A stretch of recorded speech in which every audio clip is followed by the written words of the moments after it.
With that in mind, let's bring in Blaine Fowler to assess BYU hoops and BYU football. Blaine, BYU drops a game at Long Beach State. What's your takeaway from that game? So who was it that said clean up 5 turnovers? At Cougar Boys, clean up 1 turnover maybe, and that makes the difference. How about clean up 10? Yeah. Like BYU should be good enough in handling the basketball. For them, with the pace that they play at, I feel like 12 is a decent number for BYU to shoot at on a game-by-game basis. I think teams that slow it down a little bit, most of those teams like Air Force, every time I do an Air Force game, they always talk about 10 as their pillar. They want to keep the turnovers to under 10. I think 12 is a legitimate number for BYU to aspire to. I'm okay with 13 or 14. 24 is an inordinate amount of turnovers for this basketball team. They turned it over too much the other night in the UVU game. And I chalk that up to, you know what? They're just getting some guys back. They're not quite sure of their rotations. You got different guys on the floor with different guys than they've had because of the injuries. They'll settle in and they'll get better. But that same core played last night, and they turned the ball over 24 times. And the average was 11.9 last year. Yeah, see, so 12 is a legitimate number. Like San Diego State, they like 12. New Mexico, they like 12. These are teams that BYU used to be in the league with that I get to cover on a regular basis. All of those teams feel like 12 is a good number, and I feel like that's a good number for BYU. So that's something for us to think about. Are they over 12? If they're over 12, they're really underachieving. So they're double what they should be in this ball game, which leads to runouts. And Long Beach State's a miserable shooting basketball team.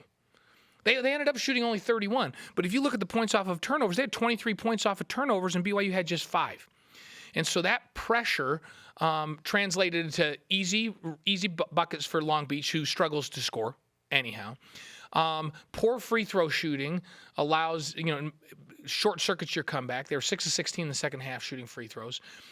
So little fundamental things BYU didn't do well last night. And you can't put your finger on why that is. Sometimes that happens. Is it that they started at 11:45 body clock time? I don't know. Did our BYU's guys used to going to bed at an earlier hour and getting up early in the morning from a lot of return missionaries on that team? That's a pattern you get into. Long Beach State, are those kids usually just going out at 10:30 at night? I don't know. I don't know what the reason is. I just know this. They have got to clean up the turnover issue, because it wasn't just last night. They were too loose with the ball in the UVU game as well. And I thought, maybe this is an aberration. Well, not 2 games in a row, it's not an aberration. They got to figure out a way. Well, it's funny because we're asking this question after game number 2, but everybody is asking the question, what does this loss mean for BYU? Is this one of those ones that could come back and bite you when the committee looks at this and says, well, yeah, but you lost at Long Beach State? I mean, is it too early to ask what this loss could mean for BYU?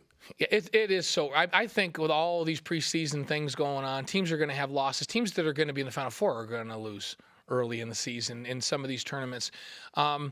You get on a run and you get to double-digit wins and your losses are 1 or 2 at that point, then people start to take notice. If you're going to lose, now is the time. Now is the time to lose, because it's a long basketball season and people will forget. And this team has talent. This team has potential to be really good. This team has potential to match up better with Gonzaga. I like what the bigs did last night. Kafusi was very good. He was solid. I'll take 7 of 10 from him from the field and double-double, 17 points last night for Bronson and 10 rebounds. Corbin. Yeah, Bronson. It happens. If Bronson was playing. But how about the Kafusi boys?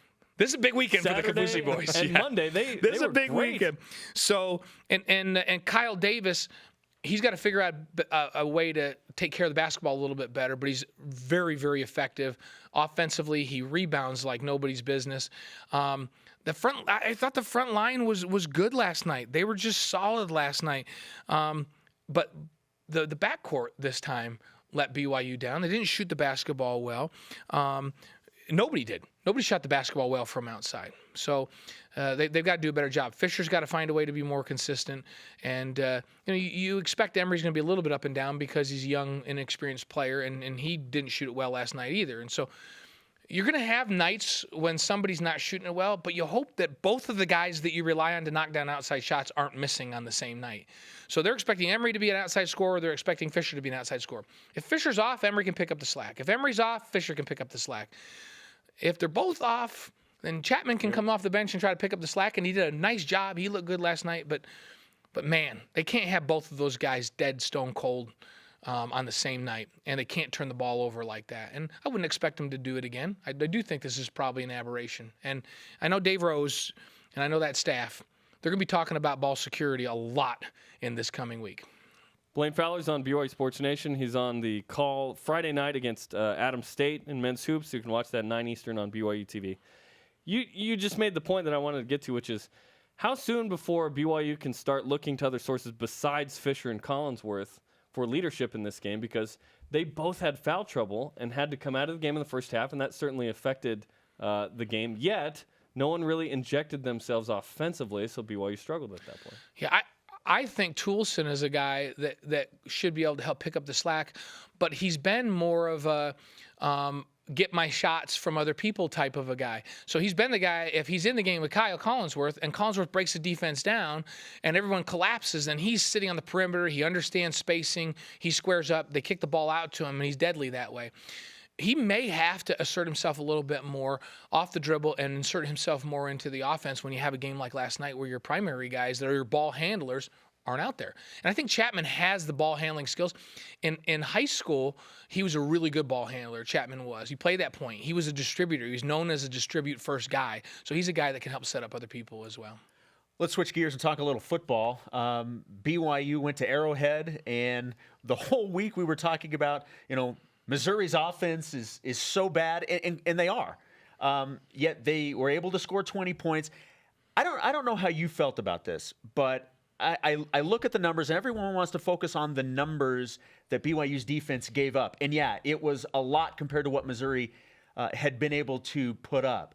But I look at the fact that BYU held them to, I believe, just 6 points out of 3 possessions inside the red zone. I understand the numbers don't look great, but BYU's defense held them to 20 points. How did you look at the defensive performance from the Cougars? First off, I thought that Hansbrough looked the best he's looked all year, the running back for Missouri. And he's not been healthy. And so they have had no run game whatsoever. He looked like he looked last year. That makes a big difference. And people have to realize that this was a team that was the defending SEC East champs primarily because he was so good running the football. When they got the run game going, that set up their pass game a little bit. But if you hold an SEC football team to 20 points, BYU's pillar is 24. So you've got to find a way to muster 24 points. But the thing that compounded what was happening was it wasn't that BYU was giving up big plays, and they did knuckle down when they got in the red zone. It was the amount of time that they allowed Missouri to be on the field and drive, which limited the number of possessions that BYU's offense had. So you had limited scoring opportunities because they dominated the time of possession. And when you have limited opportunities against a defense that's a top 15 defense, and they're legit as a top 15 defense, now you're going to be in a nail biter, you're going to be in a tough ball game. So that was kind of the things that jumped out at me was Hansbrough looked as good as he's looked all year. That caused BYU some problems. BYU couldn't get off the field, and sometimes they helped Missouri out. How many times? Sometimes? How many times did they? Yeah, lots of times they helped Missouri out with penalties in inopportune times, big plays on 3rd and long. BYU needed to get off the field on 3rd down, and whether it was a penalty or giving up a big play. Well, fumbles. Yeah, and I've already looked through the film that we're going to use for after further review tonight, and some of these big plays are just assignment errors again. So it's not like I came out of that game and I didn't think, oh gosh, BYU just got manhandled by an SEC team. They weren't physical enough. They weren't fast enough. No, I didn't see that, and I just watched the film.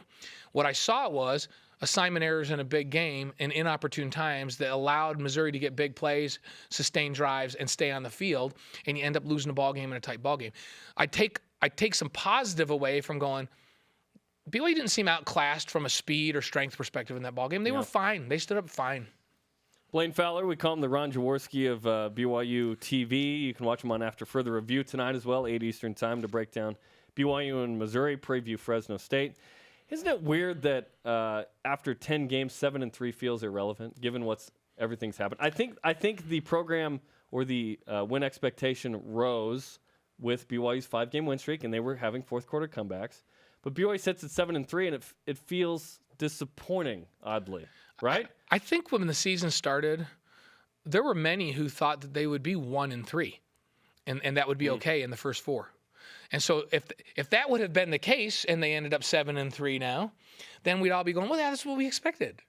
But because they went out and they were 2-2, now we expected them to be 8-2 at this point. 6 in a row. Right. That's what everybody expected. The expectations That would have been the longest changed. win streak since. Yeah, so they're not. It's sometimes they win games that you don't think they're going to win, and they lose ones you don't think they're going to lose. And I think they're a good enough football team to beat Missouri if they play well, but the margin was not big, and they didn't play on that margin. They played on the lower end of that margin. They lose in a tight ball game. So the thing that makes it feel like it's irrelevant is they had an opportunity to be ranked this week, just by sheer wins.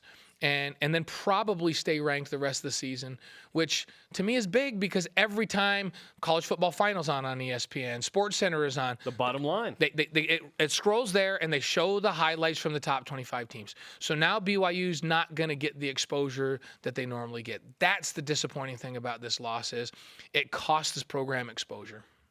Blaine Fowler, you can watch him tonight on After Further Review, 8 Eastern Time. Good stuff as always, and we'll see you Friday on the call for Adams State. And, of course, Fresno State this Saturday on BYUtv. Yeah, and you got a lot going on this And you week. might as well watch me do UNLV on Wednesday night, too, so we'll watch that. Where can we watch Southern that? Utah and UNLV, but that one's on... I don't know if it's on U or 3. There was a 5-game option. You didn't even know what channel you're on. That's how many games No, because you're doing. they just ESPN they put them on 3, U, 2, and they have options on them. And they decide. They say you have this game, and then wherever it is. I want to do so many games and so many shows that I don't even know what channel I'm on. So that's my goal. He's Blaine. Blaine Fowler. Yeah, so I'm gonna get to do. I get to do an Jaworski. in-state team this week, though. I get to do Southern Utah and UNLV tomorrow night. So that'll be fun. Then back for Adams State Friday and the Cougs and Fresno on Saturday. Awesome, great stuff. Thanks, as guys. always. 8 Eastern Time tonight. After Further Review, Blaine and the guys. Check it out.